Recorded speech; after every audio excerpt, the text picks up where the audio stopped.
আসসালামু আলাইকুম প্রিয় শিক্ষার্থী বন্ধুরা, 2025 সালে তোমরা যারা এসএসসি পরীক্ষা দিয়েছিলা, ইতিমধ্যে তোমরা কিন্তু অপেক্ষায় আছো তোমাদের রেজাল্ট কবে প্রকাশ করা হবে। কিন্তু গত 3 জুলাই তোমাদেরকে শিক্ষা বোর্ড জানিয়েছে তোমাদের রেজাল্টটা কবে প্রকাশ করা হবে। শিক্ষা বোর্ড জানিয়েছে আগামী 15 জুলাইয়ের মধ্যে তোমাদের ফল প্রকাশ করা হবে। আর এবছর এসএসসি পরীক্ষায় অংশগ্রহণ করেছে 19 লক্ষ শিক্ষার্থী। 19 লক্ষ শিক্ষার্থী অপেক্ষায় আছে তাদের রেজাল্ট কি আসতে পারে। 19 লক্ষ শিক্ষার্থীর মধ্যে সবাই কি এ প্লাস পাবে, সবাই কি পাস করবে, এরকমটা তো না।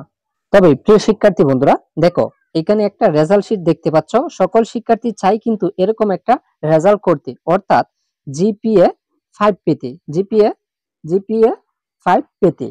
কিন্তু সকলের আশা কি আর পূরণ হয়? কেউ কেউ আছে 3 পয়েন্ট পাইবে, কেউ আছে 4 পয়েন্ট, কেউ আছে 5, আবার কেউ আছে 2 পয়েন্ট পেয়েও পাস করবে। কিন্তু সকল শিক্ষার্থীর আশা কিন্তু জিপিএ 5 পাওয়া বা এরকম একটি রেজাল্ট করা।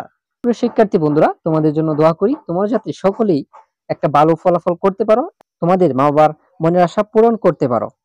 আর শিক্ষা বোর্ড তোমাদেরকে তো আগেই জানিয়েছে তোমাদের রেজাল্ট কবে প্রকাশ করা হবে। তোমাদের জন্য দোয়া রইল, তোমরা যাতে ভালো একটা ফলাফল করতে পারো। আগামী 15 জুলাই তোমাদের রেজাল্টটা প্রকাশ করা হবে। পরবর্তী ভিডিওতে তোমরা কিভাবে রেজাল্ট দেখতে পারবা সবার আগে এই সম্পর্কে ভিডিও আসছে। কে কে ভিডিও চাও অবশ্যই কমেন্টস করে জানিয়ে যেও। এসএসসি রেজাল্টের সকল আপডেট পেতে অবশ্যই চ্যানেলটিকে সাবস্ক্রাইব করে সাথেই থাকো।